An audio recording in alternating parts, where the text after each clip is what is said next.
Kaleshwaram ప్రాజెక్టులోని Kannepalli pump house నుంచి నీళ్ళని అన్నారం, సుందిళ్ళ బ్యారేజీల్లోకి ఎత్తిపోసుకొని అక్కడి నుంచి ఎల్లంపల్లికి తీసుకొస్తే ఎల్లంపల్లి నుంచి మొత్తం ఉత్తర తెలంగాణ వ్యాప్తంగా నీళ్ళని సరఫరా చేసుకోవచ్చు అని చెప్పి చాలా రోజుల నుంచి ఆర్గ్యుమెంట్స్ జరుగుతున్నాయి ఈ విషయం మీద. అయితే గవర్నమెంట్ మాత్రం ఆ నీళ్ళని ఎత్తిపోయకుండా రకరకాల సాకులు చెప్తుంది. ఈ లేఖ ఏంటిదో తెలుసా? రిటైర్డ్ ఇంజనీర్లు మొత్తం తెలంగాణకు సంబంధించి అత్యున్నత స్థాయిలో పనిచేసిన రిటైర్డ్ ఇంజనీర్లు ఒక లెటర్, ఆల్మోస్ట్ 21 మంది కలిపి ఒక లెటర్ రిలీజ్ చేసి లెటర్లో ఏం చెప్పారంటే నీటిపారుదల శాఖ మంత్రి ఉత్తమ్ కుమార్ రెడ్డి అట్లనే సీఎం రేవంత్ రెడ్డి వీళ్ళిద్దరూ మాట్లాడిన మాటల్ని తూర్పారబట్టిర్రు. లెటర్లో నీళ్ళు ఎత్తిపోసుకోవడానికి అవకాశం ఉంది, ఎల్ నినో పరిస్థితుల్లో ఖచ్చితంగా ఈ నీళ్ళని ఎత్తిపోసుకోవడం వల్ల రోజుకు 1 టీఎంసీ చొప్పున నీళ్ళని ఎత్తిపోసుకోవడం వల్ల దగ్గర 90 రోజుల పాటు కన్నెపల్లి పంప్ హౌస్కి అందే ఎత్తులో నీళ్ళు వస్తాయి. సో 90 రోజుల పాటు దగ్గర 90 టీఎంసీల నీళ్ళ వరకు ఎత్తిపోసుకోవచ్చు అని చెప్పి రిటైర్డ్ ఇంజనీర్ల సంఘం చెప్పింది. అంతేకాదు ఇక్కడ 2 విషయాలు ప్రధానంగా. సీఎం రేవంత్ రెడ్డి మాట్లాడుతూ మేడిగడ్డ దగ్గర రిటైర్డ్ ఇంజనీర్లు బ్యారేజీ వద్దన్నారు అని చెప్పేసి ఒక మాట అన్నారు.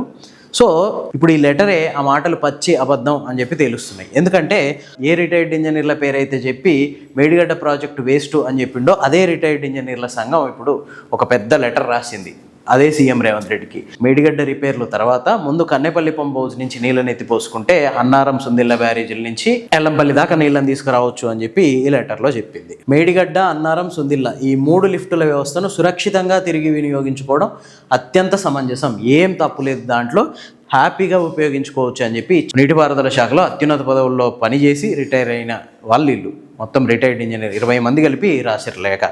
ఫస్ట్ ఉత్తమ్ కుమార్ రెడ్డి ఏమన్నాడంటే నీటిపారుదల శాఖ మంత్రి, ఇప్పుడు ఓకే కన్నెపల్లి పంప్ హౌస్ నుంచి నీళ్ళని ఎత్తిపోస్తాం, ఆ నీళ్ళని అన్నారంలో పోయాలి, ఆ తర్వాత సుందిళ్ళలో పోయాలి, అన్నారం, సుందిళ్ళ బ్యారేజీలు కూడా బాలేవు, ఒకవేళ ఈ బ్యారేజీల్లో నీళ్ళు నింపితే ఆ ప్రాజెక్టులు కనుక తెగిపోతే కింద భద్రాచలం కొట్టుకపోతుంది అన్నాడు కదా.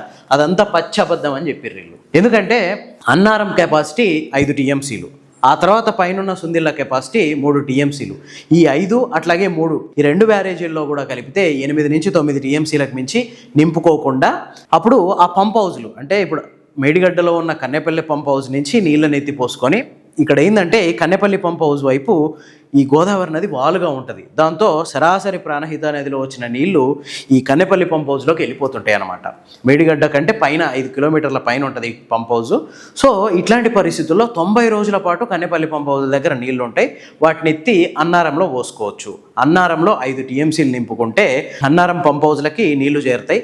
ఆ తర్వాత అన్నారం నుంచి పంపు చేసి సుందిళ్ళలో 3 టీఎంసీలు నింపుకుంటే సుందిళ్ళ పంపులకు దగ్గర నీరు చేరుతాయి. సుందిళ్ళ నుంచి ఎల్లంపల్లి పోసుకుంటే అక్కడి నుంచి మొత్తం కాళేశ్వరం ప్రాజెక్టులోని మిగతా రిజర్వాయర్లన్నీ నింపుకోవచ్చు అని వీళ్ళు చెప్తున్నారు. ఈ అన్నారం, సుందిళ్ళ గనక ఒకవేళ తెగిపోతే అప్పుడు కింద భద్రాచలం కొట్టుకపోతుంది అని అన్నారు కదా, దానికి కూడా వీళ్ళు వివరణ ఇచ్చారు. అంత సీన్ లేదు, అన్నారంలో 5.5 టీఎంసీలు, సుందిళ్ళలో 3.5 టీఎంసీలు, మొత్తం కలిపితే కూడా 9 టీఎంసీలు కాదు. ఒకవేళ నిజంగానే బ్యారేజీలు వీకుండి తెగిపోయినా కూడా 9 టీఎంసీల నీళ్లు 3 గంటల్లో వెళ్ళిపోయినా గోదావరి నదిలో 8 లక్షల క్యూసెక్కులకు మించి ప్రవాహం పెరగదు. అంటే ఒకవేళ మొత్తం ఈ 2 బ్యారేజీలు అప్పటికప్పుడు తెగిపోయినా ఆ 9 టీఎంసీలు గోదావరిలో పడి 3 గంటల్లో ఖాళీ అయినా 8 లక్షల క్యూసెక్కులకు మించి ప్రవాహం ఉండదు గోదావరిలో.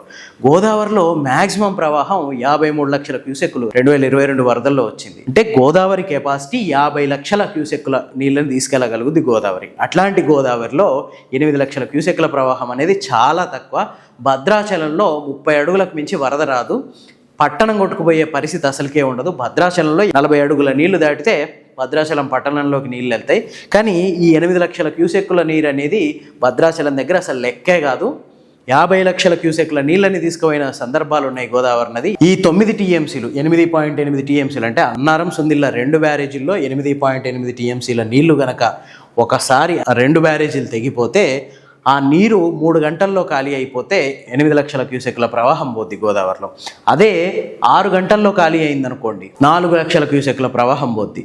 అదే 12 గంటల్లో ఖాళీ అయిందనుకోండి 2 లక్షల క్యూసెక్ల ప్రవాహం పోద్ది. సో ఎట్లా చూసినా కూడా ఈ 2 బ్యారేజీలు తెగిపోయినా కూడా కింది ప్రాంతాలకు ఎట్లాంటి ప్రమాదం లేదు. 3 టీఎంసీలకి 5 టీఎంసీలకి తెగిపోయేంత వీక్గా లేవు బ్యారేజీలు.